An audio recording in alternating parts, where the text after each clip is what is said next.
everybody, and welcome back to the channel. Today, we are reviewing the first 4 episodes of Amazon's new video game anthology series, Secret Level. I always want to call it Secret Base. Why do I want to call it Secret Base? I have no idea why I want to call it Secret Base. But when I heard it was live this morning, I went to search for it, and I put Secret Base instead of Secret Level.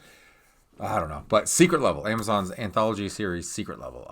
The first 8 episodes are out. I will be reviewing all 8 episodes. This is going to be a part 1, part 2 kind of thing. The next 8 episodes come out on the 17th, so next week is when we'll get the next batch of episodes. And I've only seen one review for this, and that was from IGN. I think they gave it like a 5. But I think they reviewed the whole series. I didn't want to do a review for the whole series. I wanted to go episode by episode because it is an anthology collection. Each episode is from a different video game. So it's one of those, I don't think you can't really judge the show as a whole because it's got different creators, different people behind each thing. It's just kind of a cool collection of things, which I definitely like the idea of it. I kind of wish maybe the episodes were a little bit longer because they're all about 10 to 12 minutes long. And I think some of these episodes could have benefited from a longer time frame, only because some of them just drop you right into a moment of what seems to be a longer story. So therefore it's kind of like, okay, we see a scene. And if it was like just a gussied up cutscene from a video game, I think that would actually be a really cool idea because then, you see this cutscene, just like a retelling of a scene from an actual game. You're like, oh shit, that looks really cool. I want to play that game. Which some of these kind of accomplish that. Some of these kind of make me just want to go play the game instead of watch the short, and I'll get into that. But I didn't want to do like a number scale or anything like that. So my scale, because these are 10-minute long shorts, is just watch it or skip it, just so you don't have to, I guess, waste your time. And I'm not doing any plot synopsises with these because, again, they are 10-minute long shorts. So me doing the whole plot would just kind of defeat the purpose of you actually watching it, kind of thing. So with that preamble out of the way, let's get on to episode 1, which is Dungeons and Dragons. I think this was kind of a rough start to the entire series as a whole, but it does kind of set the tone to where you kind of, to get some of these anthologies, you kind of have to be a fan of the game series to know what's going on. Because like I said, it is almost it drops you in the middle of like a longer episode kind of thing like that. Here's just, we're giving you this 10 minutes of like the second act. Maybe some of them are like the third act. None of them are really the first act kind of thing like that.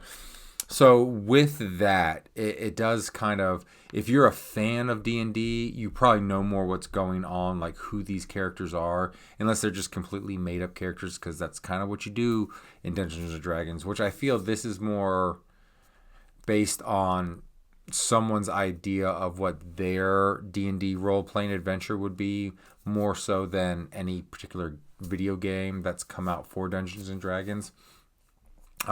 So in that, it kind of works. It's just like, this is someone's own personal game where they're playing with their friends, and this is just what they envision on their adventure, which is kind of cool. Though I do have not a vast knowledge of D&D. In fact, pretty much all of my D&D knowledge comes from Stranger Things, the Chris Pine movie that just came out, and a vague remembrance of the cartoon series from the 80s. So I'm not really a big D&D lore person. I will say, though, I was able to follow along with this because the plot for this is kind of your basic high fantasy story. So nothing too difficult to figure out there if you're familiar with Lord of the Rings, Game of Thrones, anything like that. But it was pretty cool. I liked it. The visuals were fantastic. It felt like a cutscene from a AAA modern D&D game, which is probably what they were going for. So I really enjoyed it. I definitely followed along with the plot of what they were trying to accomplish with it. So yeah, episode 1, Dungeons and Dragons, that gets a watch it from me. So next up, Sifu. Very cool visuals for this. Really cool fight scenes. I enjoyed watching it. It's a visual smorgasbord of things you want to see in a animated kung fu action adventure kind of thing. One of the things that doesn't work for this, though, is the gameplay of Sifu. So if you've played Sifu or you know of Sifu, basically speaking, is when you die in the game, your character gets older. So kind of like the older you look in the game is how many times you've died in the game, which is kind of a cool aspect to the gameplay. The problem of this for a short story kind of narrative, which at the conclusion, you kind of get what they were going for with it, with using Sifu as the backdrop for this story they were telling. But the problem with that is that it makes the protagonist look weak as hell because henchmen are striking him down to, show off that gameplay mechanic, which, a henchman can strike you down in a video game. But when I'm watching or reading a comic book or watching a movie, watching a show about a badass kung fu fighter, I expect the really only adverse fights he seems to get is against the big bads, the big bosses, and things like that. Take for example Eric Draven in The Crow. The only time an enemy until the end actually gets to strike him down or get an advantage is when he allows it to happen to strike more fear in them, to say, hey, no matter what you do to me, you can't kill me. I'm just going to keep coming and coming for you, like an avenging Michael Myers kind of thing like that, which doesn't quite work in this aspect just because, again, it makes him look weak because the first time we see the game mechanic, some just punk with a switchblade gets him, slits his throat. And it's kind of like, really? And yeah, he gets back up and he beats the guy, but I don't know. That just, for me, that doesn't work when you're trying to tell a story about a kung fu fighter, action adventure kind of thing like that. But with that said, it's not like it's a 2-hour long movie or anything like that. It's a quick 10-minute short with awesome visuals, fantastic animated fight scenes. Definitely a watch it.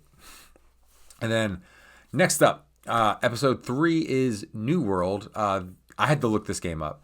In fact, in the first 8 episodes, there are 2 games, and I'll get to the other one that I had to look up what they were because I'd never heard of them. Kind of shockingly to me, but not at all shocking. The game New World is an Amazon-produced MMO game. So yeah, I guess you would want a game you spent money to develop to be in the show about video games you have spent money to develop. So that's a nice little synergy there for Amazon. Our main character, King Aelstrom, is voiced by Arnold Schwarzenegger. At first, I wasn't sure if that was Arnold or not. I thought maybe it was someone doing an Arnold impersonation because this character in this short is very much a caricature, a parody of a lot of Arnold Schwarzenegger characters. In fact, in one fight scene, he even uses Conan's sword and does Conan's little swinging behind the back maneuver with the sword. And and he even with another character does the Predator handshake that he does with Carl Weathers in the opening of Predator. So it was very much a fun parody of Arnold Schwarzenegger. And without saying too much for the plot, because again, I don't want to do plot stuff because these things are so short. Aelstrom keeps trying to take the throne in this, and he keeps failing. And it's funny at first, but the joke wears thin. They could have cut the joke and gotten to the heart of the story a little bit quicker, which is the only, like I said, it's a fun gag, but it does wear thin. And I would say, I'm not going to give the whole backstory of this character, King Aelstrom, but I did read a little bit about it when I was trying to figure out what game this was.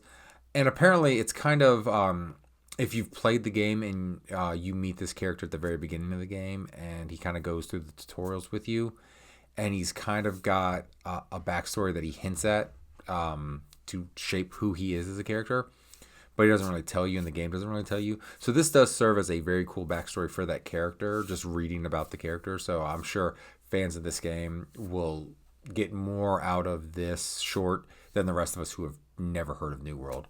But this one is kind of a middle of the road because of the joke of him failing wears thin a bit.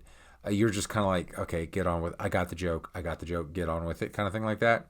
But I would still say it's a watch, especially if you're a fan of this game or you're a fan of Arnold's, because it parodies Arnold and his action movies pretty well. And then, like I said, it gives a backstory to this character from the game that you meet in the game. So if you like Arnold, if you like this game, it's definitely a watch. If you don't care about Arnold, you don't care about New World, maybe it's a skip. That's why I say this one's a middle of the road. But I would say, as someone who just likes Arnold and has never heard of this game before, I would say it's a watch. So there you go. And now we are on to episode 4, Unreal Tournament. This one is a very basic and kind of boring story. The only thing this episode actually accomplished was it made me want to go play Unreal Tournament, which is a game I was introduced to on the Dreamcast. I don't know if that was the first Unreal Tournament or not. I don't think it is. I'd have to check. I think it's like the second or third one. Which, fun fact for you kids out there who only know Epic Games for Fortnite, their big game before Gears of War and before Fortnite was the Unreal Tournament series. And basically what that series came out about is, the Unreal Engine, which is Epic's big gameplay engine. Every time they made a new version of the Unreal Engine, Unreal 1, 2, 3, 4, etc., they would come out with a new Unreal Tournament game because that would be the showcase for the engine. I don't think they've done that with Unreal 5. Like, I don't recall hearing about a new Unreal tournament game coming out. So they probably stopped doing that because they don't really need to anymore, because we have high speed internet and everything like that. You can just show demos and things like that. You don't have to spend all the money making a game. And why would Epic spend money to make a game when they make all that money from Fortnite and people leasing the Unreal Engine? So why make games anymore? You can just milk Fortnite, Epic. But yeah, that's where Unreal Tournament comes from. Comes from the Unreal Engine. It was the showcase for the engine because, generally speaking, Epic knew the ins and outs of the engine, so they could show exactly what it could do in gameplay. So for this episode, I am giving it a skip it. Go play your favorite version of Unreal Tournament instead. And if you've never played Unreal Tournament before, I'm sure you can find it somewhere on Steam, GOG, one of the PC, probably Epic Store of all places. Why did I even think Epic Store first? I'm sure you can find it on the PC cheap somewhere, one of the versions of it. I'm sure it's probably on the PlayStation Network and Xbox Network as well. In fact, I think I've seen it on the Xbox Network, but don't quote me on that. But yeah, skip this. Go play an Unreal game instead. They're a lot of fun, especially if you can find it on the PC. I'm sure you can get some multiplayer matches. It was definitely one of the more fun early first-person online shooters that there were out there, especially for LAN parties too. LAN parties, online shooters. It was great. So skip this. Go watch. Go play Unreal Tournament instead. So there you go. The review of the first 4 episodes. First 3, I think, are watch it's. Last one's definitely a skip it. I was really bored. I thought I was going to be excited. Unreal Tournament, I was like, sweet, let's do this. And then I was really bored watching it. So skip that last one. But the first 3, Dungeons & Dragons, Sifu, and New World, I think, are worth your time watching. So there are the first 4 episodes. Have you watched them? What'd you think about them? Let me know in the comments below. Don't forget to like and subscribe. And as always, have a great rest of your day. And thank you for watching. And come back tomorrow for part 2 of this review series. Bye now.